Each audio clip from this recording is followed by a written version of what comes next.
because ye are not of my sheep, as I said unto you. Bakit? My sheep hear my voice, and I know them, and they follow me. Hello?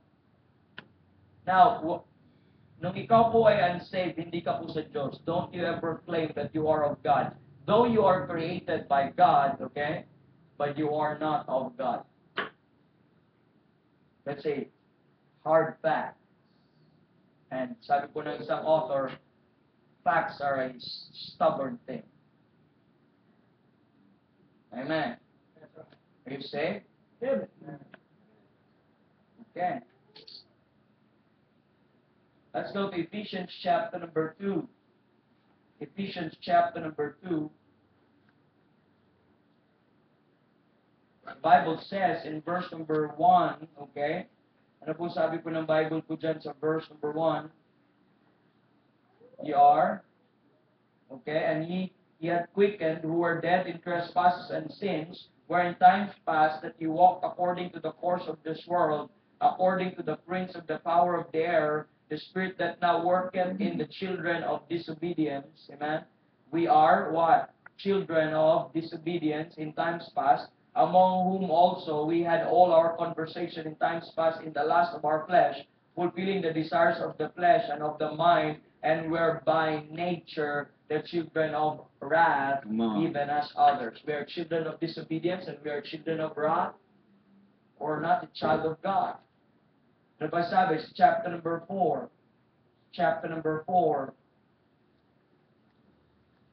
verse number 17. This I say therefore, and testify in the Lord, that ye henceforth walk not as other Gentiles walk, in the vanity of their mind, having the understanding darkened, being alienated from the life of God. You see that? We are alienated from the life of God. We're not of God, we're alienated from God. Hello? That is our standing before we got saved. Now listen very carefully, no? Because this will give us a very strong or a heavy responsibility in our shoulder. Bago mo nakilala ang Panginoon, you are alien. You are children of disobedience or children of wrath. Chapter 2, balik ka sa chapter number 2. Verse 11, wherefore remember that ye being in times past Gentile in the flesh, who are called uncircumcision, that which is called the circumcision in the flesh made by hands, that at that time you were without Christ, being aliens. Okay? Without Christ. Ngayon, saan ka na ngayon? You are in Christ. Ang opposite po dito sa in Christ ay without. If you are in, then you are not without. Okay? That's the contrast, okay, from in Christ or without Christ. When you are without Christ, okay, being without, or you are without Christ, you are aliens. Hello? Now, ano nangyari? And strangers from the covenants of promise, watch, having no hope and without God in this world. If you are without Christ, you are also without God. Now look at the contrast. Verse 13. But now in Christ. You see, kanina without Christ, but now in Christ. Remember, nung ikaw ay naligtas, the believer becomes part of Christ, in Christ. But now in Christ, not anymore without Christ. Dati outside ka kay Kristo, kung if we are going to demonstrate it, if this is Christ and you are somewhere here. But now, when you got saved, you are... So this is without Christ, and this is in Christ. That is our standing now. We are aliens, we are strangers, we are without God in this world. How can you call God your Father? How many times you call our Father, thou art in heaven, hallowed be thy name. And God is looking down, whose child are you? Why are you calling me Father? How many times they call me Abba, they cry out, Father, Father, but sabi ng Panginoon, I never know you. Depart from me, ye cursed, from everlasting fire. I never know you. Many called Father, Father, many called by His name. And yet God said, who are you?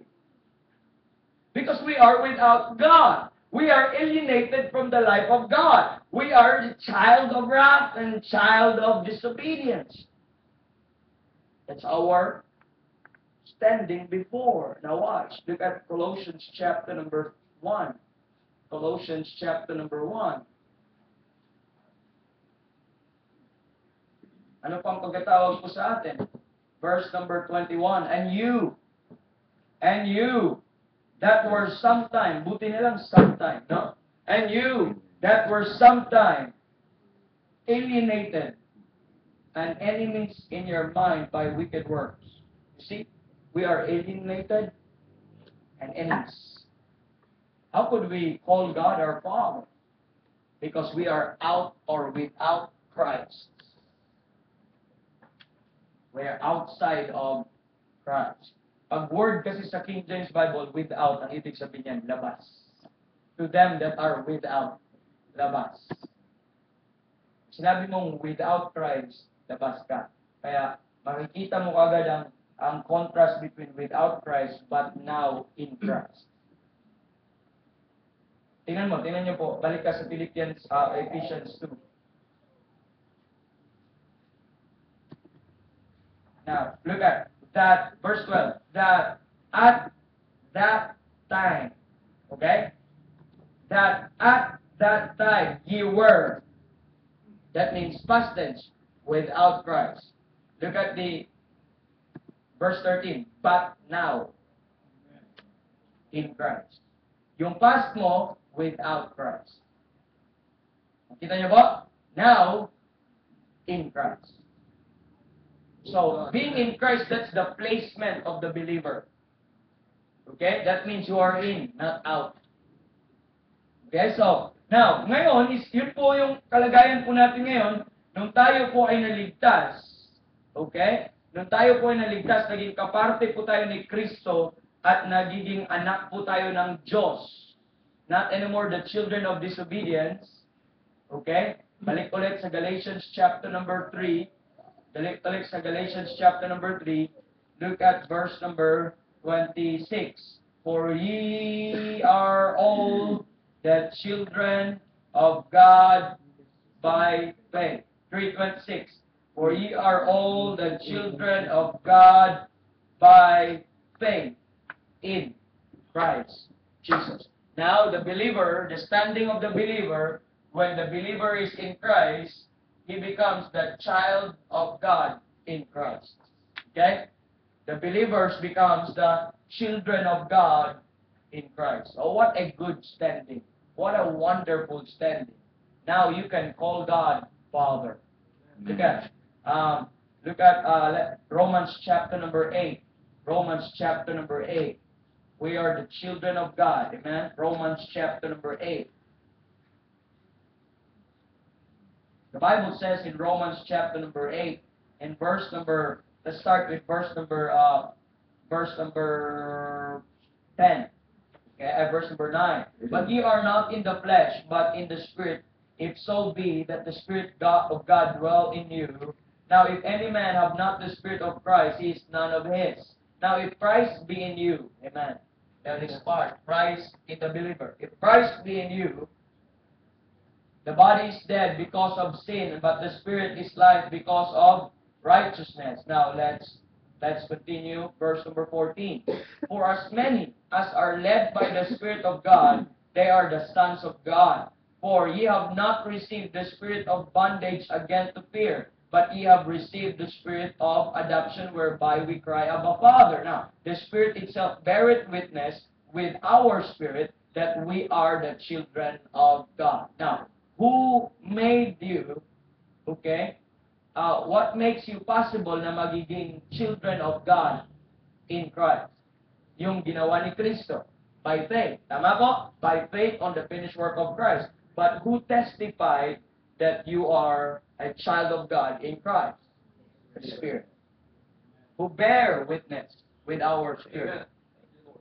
It is that, remember, anak ka ng Diyos, ang tawag sa'yo, kung may espiritu ka sa loob mo or kung si Kristo ay nasa iyo, at not only that, anak ka ng Diyos dahil si Kristo ay nasa iyo, anak ka din ng Diyos dahil na kay Kristo ka. Nakita niyo po? Amen. Christ be in you, then anak ka ng Diyos. And if you are in Christ, then anak ka din ng Diyos. So, therefore, you can cry, Abba, Father, and if children, then heirs and heirs of God, and joint heirs with Christ. If so be that we suffer with Him, that we might be also glorified together. Now, nakikita niyo po yan mga kapatid, no? Kung anak ka po ng Diyos, then you can call God your Father. Another thing, look at Galatians chapter number 4. Now, iba po yung sons, of course, na nakuha po natin yan. Ang sons is, of course, hindi ka pwede maging son kung hindi ka nagiging child. Una yung child kasi by regeneration. Now, I Amen. think we discussed that for previous, sa atin, previous lesson. Okay. The Bible says, dito po sa verse number 12, but is under tutors and governors, under tutors and governors until the time appointed of the Father. Even so, when we were children, were in bondage under the elements of the world. Ang good thing po sa atin, hindi po simultaneously, hindi ka ginawa lang anak ng Diyos, pero ginawa kang lalaking anak ng Diyos. Okay? Kaya may privileges ka, may meron ka pong, anong tawag dito? Meron ka pong position na binigay. But verse 4, but when the fullness of time was come, God sent forth a Son, made of a woman, made under the law, to redeem them that were under the law, that we might receive the adoption of sons. And because ye are sons, God hath sent forth the Spirit of His Son into your hearts, crying, Abba, Father. Wherefore thou art no more a servant, but a son, and if a son, then an heir of God through Christ Jesus. So, you become the child of God, but not only that, but simultaneously, you become the sons of God nung ikaw po ay na in Christ. Okay? So, listen to this. Your position now is in Christ is you are not anymore a stranger. You're not anymore outside of Christ. You're not anymore alien. You're not anymore children of disobedience or children of wrath, but you are the very child of God. Hello? Now, if anak ka ng Diyos, bakit ugali pa rin dala-dala mo ng tatay mo? Paano ka nagiging child of God is by regeneration. Okay? Now, ano po natin to? Klaruhin po natin to dahil nang na-in Christ po tayo, ay nagiging anak po tayo ng Diyos. Okay. Dito po, ang family of the devil.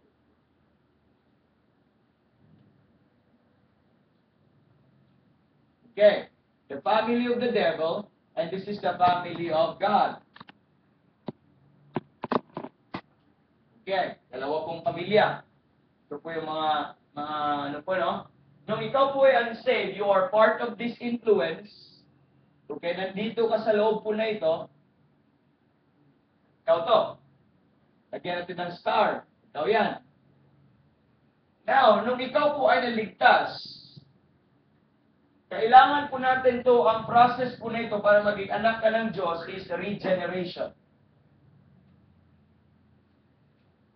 Okay. Hindi ka po transfer po dito sa pamilya dyan. But what? You died from this part. Paano ba? But you are given life and born in this. So, ang iba po na teaching, transfer ka daw sa pamilya dito, nilagay ka dyan. Hindi po ito. Kasi dala-dala mo yung nature ng Diablo. Dala-dala mo ng kailangan mong ma-regenerate. Kailangan mong magkaroon ng new life. Kailangan mong magkaroon ng panibagong buhay. Dito, ang tawag sa iyo, you are alienated from the life of God kung nandito ka. The life of God is in here. But if you are in this family, you are alienated from the life of God. You need regeneration. You are part of the generation of the devil. This time is you are regenerated in the generation of Jesus Christ. Hindi ka po transfer dito. Ang regeneration, you're literally given, okay? You're literally born in the Spirit, okay? You're literally born in the Spirit and placed into the family of God. Ang tawag naman sa iba dito na mag-transfer daw ay adoption. That's right. Adoption in the scripture is not transfer from one family, but within the family is the placing, itong regeneration is the placing in the family of God. Amen. Okay? Paano ka naging kaparte sa family of God? In Christ, in the family of God?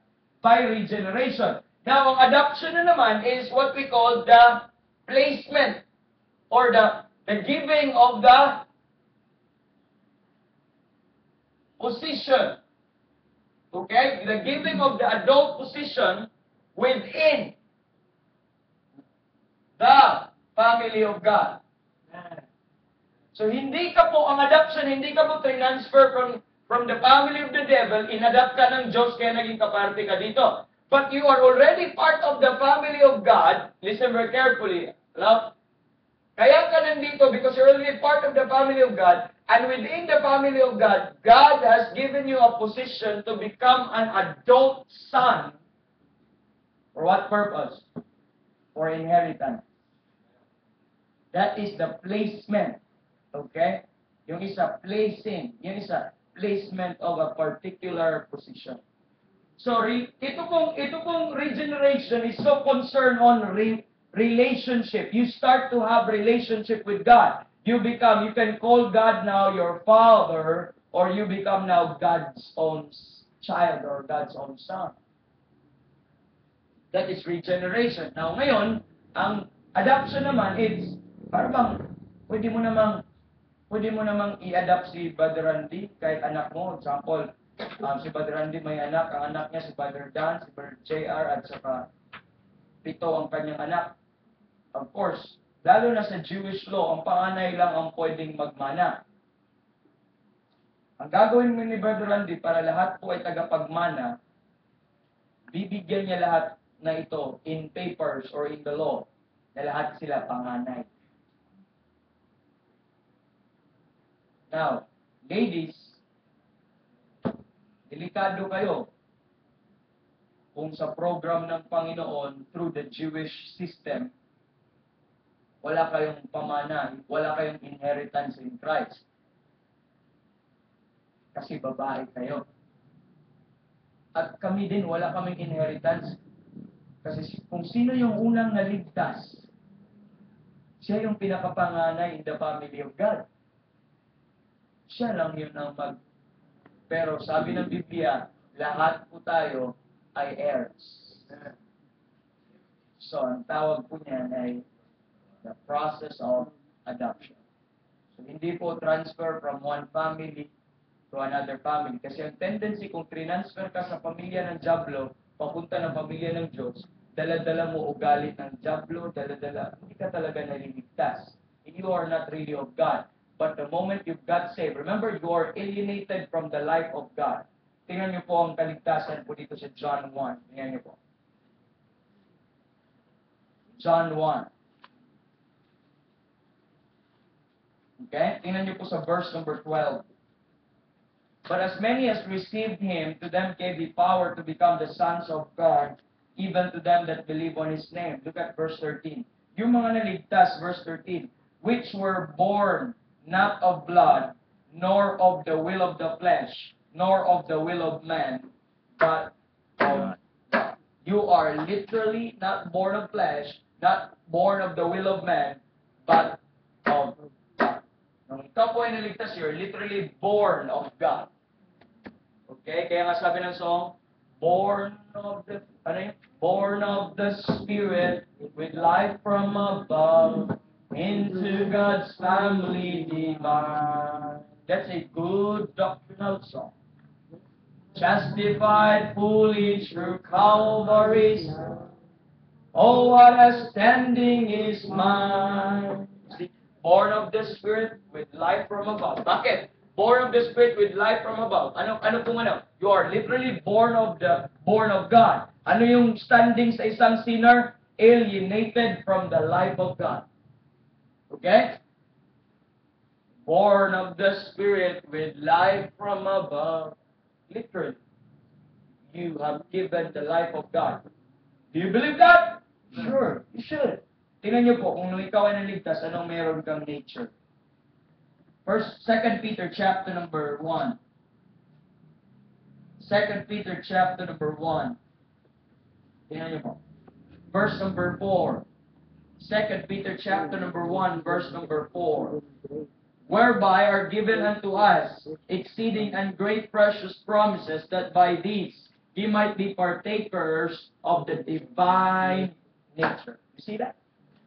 You are, hindi lang Hudyo, but tayong mga ligtas are partaker of divine nature. So what nature do we have? Nung tayo po ay naging born of God, partaker of divine nature, not the nature of the devil, but what we have, our new man, is a divine nature. Kaya nga, if any man be in Christ, he is a new creature. And that new creature is partaker of the divine nature. You literally have, if you are saved today, you have the nature of God in you. Really? Yeah, sure. Let's go to Ephesians 4:24. Pakibasa, Ephesians 4:24, then Colossians 3:10. So how many times we open that verses? Okay. Basa. And that we put on the new man which after God created in righteousness and true holiness. Ano yung new man na yon? Which is after God. Okay? Which is after God created what? Ano bro? Created in righteousness and true holiness. So, this life, this one na nagiging child of God ka in Christ, you are born into the family of God, having the divine nature, and that nature is created after God in righteousness and in true holiness. So, it is wrong to say that you are transferred from the family of the devil to the family of God. And guess what? Sino po ang nagtuturo niyan? Mga Baptista. Mm-hmm. Kaya pala ugali pa rin ng Diablo. And when you know these things, wala kang excuse kung, ang flesh ko kasi nadadala ko. No, we cannot excuse ourselves because the moment we got saved, God has provided us His divine nature. The attributes of God is in us, provided us with the fruit of the Spirit and all of those holiness, righteousness, which is in Him. And we have that. Though we acknowledge that we have this sinful nature, but you have to reckon yourself that you are dead to this flesh. Amen. Colossians 3:10. Tingnan niyo po.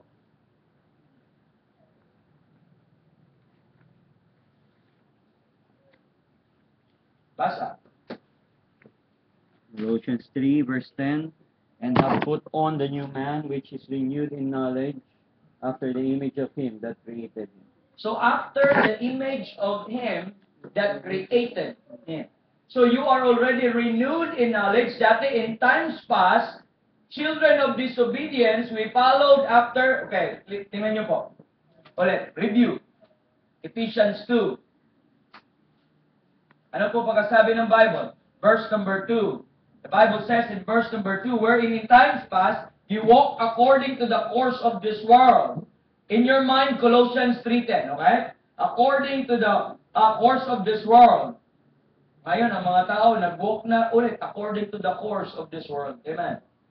According to the prince of the power of the air, the spirit that now worketh in the children of disobedience, among whom also all had our conversation in times past, is in the lust of our flesh, fulfilling the desires of the flesh. O ano meron tayo dati? In the lust of our flesh, fulfilling the desires of our flesh. At ano pa yung isa? And of the mind. Nakita nyo po? And of the mind. Tingnan nyo po sa chapter number 4. Chapter number 4. Look at verse number 17. This I say therefore and testified in the Lord, that ye henceforth walk, not as other Gentiles walk, in the vanity of their mind. Verse number 18. having the understanding darkened, being what? Being alienated from the life of God, watch, through the ignorance that is in them, because of the blindness of their hearts, who being past feeling have given themselves over unto lasciviousness, to work all uncleanness with greediness. Ano po nangyari? Nung ikaw po ay naligtas, ano po ang pagkasabi doon? Merong nakatanggap ka ng renewing ng inyong mind. Babasa ulit, Colossians 3:10. God has to create you again. You have to die with one family and born into another family. Okay?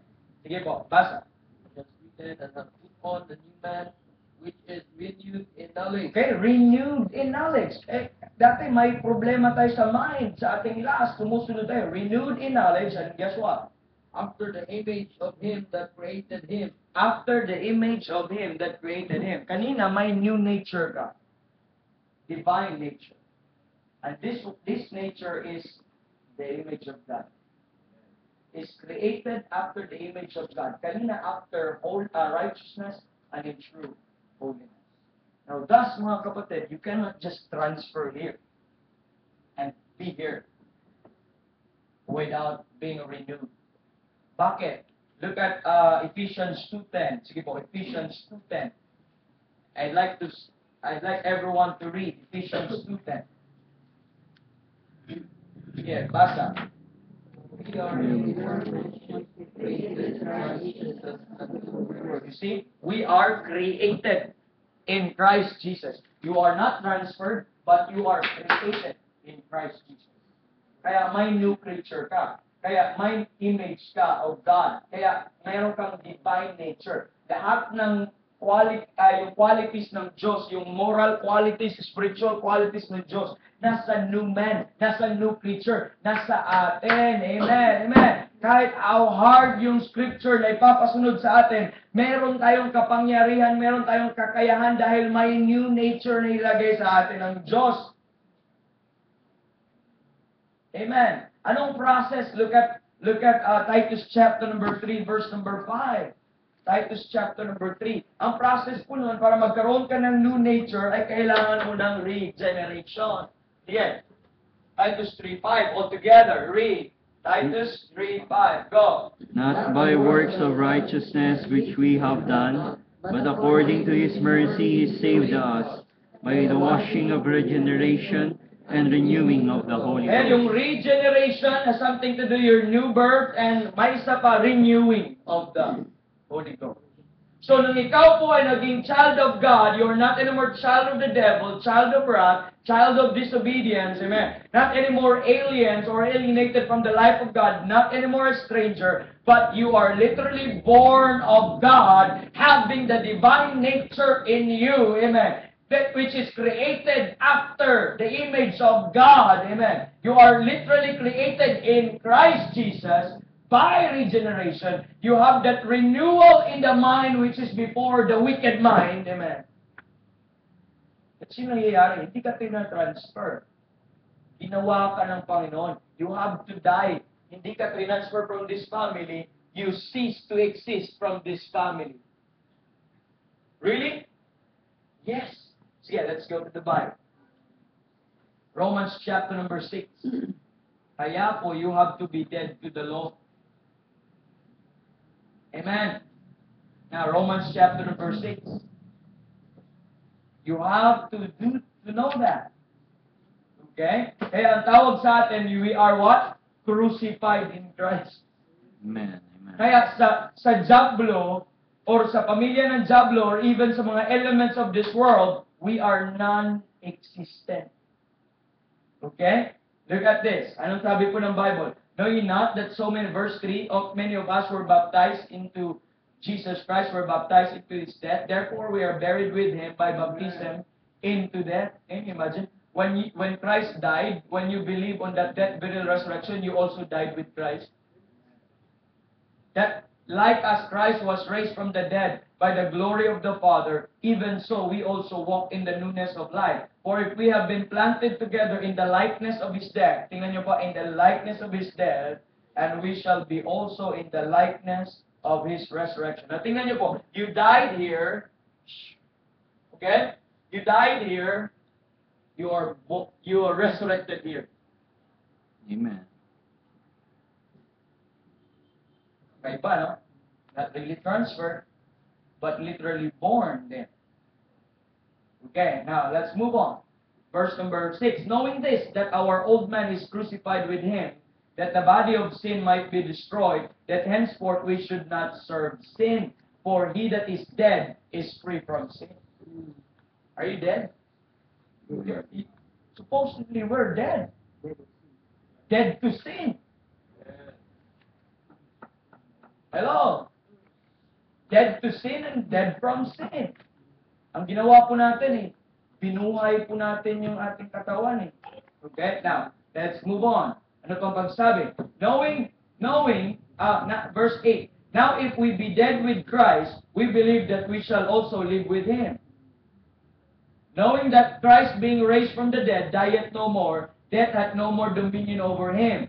For in that He died, and that He died unto sin once, but in that He liveth unto God. Verse 11, that is the encouragement. Likewise reckon ye also yourselves to be dead indeed unto sin, but alive unto God through Jesus Christ our Lord. Let not sin therefore reign in your mortal body, that ye should not obey the lust thereof. Okay? Now, nakita niyo po dyan, verse number 8, being made free from sin. Actually, na-discuss na po natin yan pagdating po doon sa liberty in Christ. Now, let's go to Galatians chapter number 5. Galatians chapter number 5.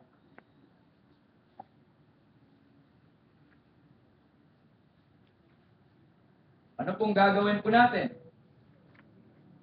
Galatians chapter number 5, verse number 24. They that are Christ have crucified the flesh with the affection and lust. If we live in the Spirit, let us walk in the Spirit. Yun lang palang sekreto. Let's not live in the flesh. Let's live in the Spirit. Ang nangyari po sa atin, you know that you have this sinful nature in you, but you live in that nature. We never live in the divine nature. Mga ambitions natin, yung mga gusto natin, lahat after the flesh, wala tayong pakialam sa gusto ng Diyos sa atin. Because we take for granted that you walk every day, if you're saved, that you have a divine nature in you. And that is used for God. But we live in the flesh rather than live in the Spirit. Okay? Now look at verse number 26. Let us not be desirous of vainglory. Now, what are your gloryings today? Listen very carefully. What are your gloryings today? Dahil madami kang ipon sa bangko? Dahil madami kang mayroon kang madaming pera or bahay or good career or good condition in this earth or in this life? What are your gloryings? Or dahil sikat ka, or dahil, magaling ka, what are your glories?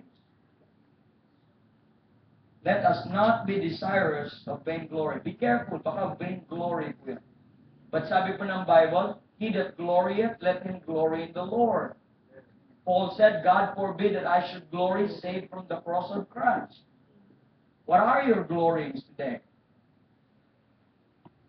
Okay? Let's be careful. Kapatid. Okay? Now, dito po sa Galatians, kaya po may problema po yung flesh lusted against the Spirit. Ang ano po natin is verse 16. This I say then, walk in the Spirit, and ye shall not fulfill the lust of the flesh. Hello? In one part of the Scripture, it told us to do that, mortify the deeds of the law.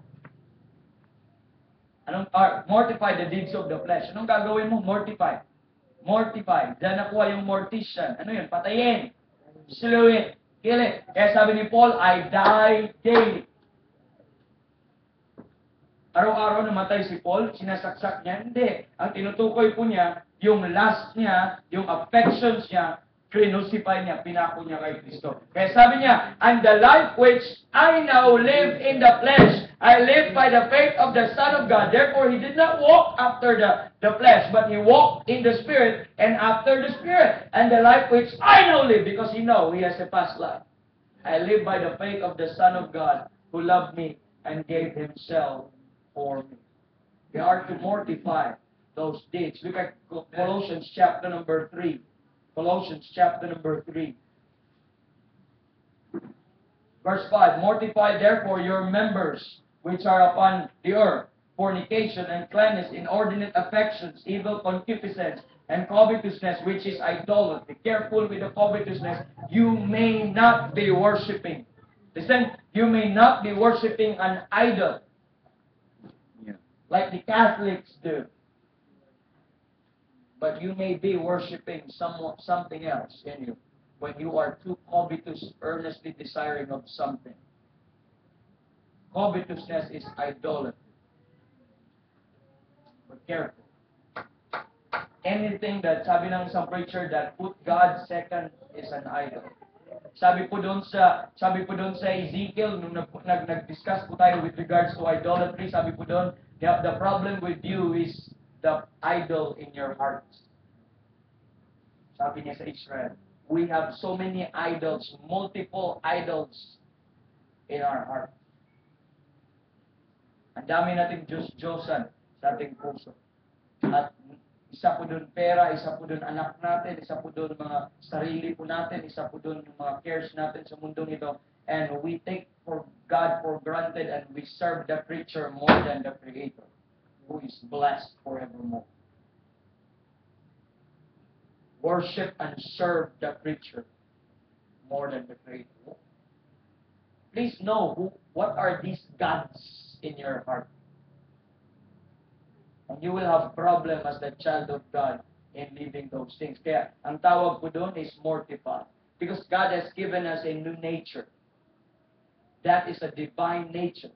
A nature which is created after righteousness and in true holiness. Created after the image of Him that created Him.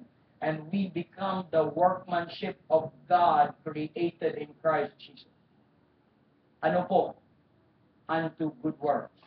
And our life is ordained that we should walk in them. Another thing, look at Romans chapter number 7. We have to die. Amen. God has to die. We have to die in order for us to be. And I like that. Sown in weakness, raised in power, ready to live paradise. Kung napansin niyo po yung "O love that will not let me go," para siyang seed, pero pagdating, naisilang po siya yung tuwa. Namatay po yung seed, pero naisilang po siya. Seed must have to die in order for him. Yun po, yung seed, alam po ng mga gardeners po ito, alam po ng mga farmers po ito, mamamatay yung seed para siya ay tutubo. Okay? It's the way. Same thing ang paggagamit po ng explanation doon sa 1 Corinthians 15 with regard sa ating pong katawan. But Romans chapter number 7, verse number 1. Know ye not, brethren, for I speak to them that know the law, how that the law hath dominion over a man as long as he liveth. Verse 2. For the woman which hath an husband is bound by the law to her husband, so long as he liveth. But if the husband be dead, she is loose from the law over her husband. Don't ever believe na pwede kang mag-asawa kahit buhay pa yung ano mo. The Bible stands true. Okay?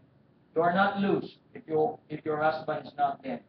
Verse 3. So then, if while her husband liveth, she be married to another, ang tawag, she will be called an adulteress. Whatever you call it, but you are adulteress. But if her husband be dead, now, she is free from that law, so that she is no adulteress, though she be married to another man. Anong association? Ito yung blessing, verse 4. Wherefore, my brethren, ye also are become dead to the law by the body of Christ, that ye should be married to another, even to him who is raised from the dead, that we should bring forth fruit unto God. You have to be dead from this flesh. Amen. Hindi pwede dalawa asawa mo. Verse number 5. Okay? For when we were in the flesh, the motions of sins which were by the law did work in our members to bring forth fruit unto death. But now we are delivered from the law, that being dead, wherein we were held, that we should serve what? In newness of spirit, not in the oldness of letters. Okay, now, listen very carefully. Ano po yung responsibility natin? We rejoice, yes, I'm a child of God! That means, I have this new nature! But what's wrong with our lives? Why we're walking this way? Why we're living this way? Why we behave this way? Why we think this way? I could assume two things. Number one, either, una, kung saved ka, you walk after the flesh. Or pangalawa, you're not saved at all. Where's the new nature? Sometimes we rejoice of the thought that we are the children of God in Christ Jesus. We rejoice in the thought. But are we acting as children? Are we obedient children? Hello? Do not just get the doctrine that you are a child of God. Do not just get that thought, that blessedness that you are a child of God. But the fact is, am I behaving as a child of God? Sometimes we are too quick and too excited about the thought, the truth. Yes, totoo po yun, anak ka ng Diyos kung ligtas ka. But why are we like this? Either we deceive ourselves or we convince ourselves that we are when we are not actually. You see this? Ito po yung point. I talked to Brother Paul or I don't know whoever, but I think it's Brother Paul. We're not just telling them about this, the blessedness of the truth of these things, but let's tell the people the point. Now, when I say, you are justified, everyone's saying, amen! Okay.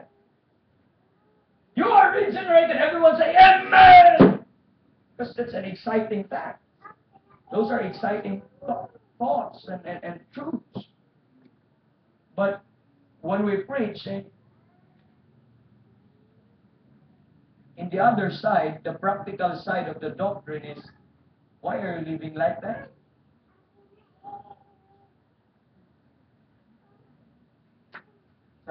We have liberty in Christ, and everyone say, amen! But why you're in bondage with the affairs of this world? Why are you entangled with the affairs of this life? Kala ko ba may liberty? Hello? When we preach about, you are a child of God and amen! Then why you're acting like the devil?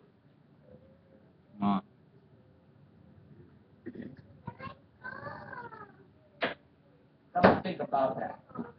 Not, by the way, before we move on, please don't convince yourself that you're a child of God when you are not. Be honest with God, be honest with yourself. Check your affections. Where are you? Where have you been?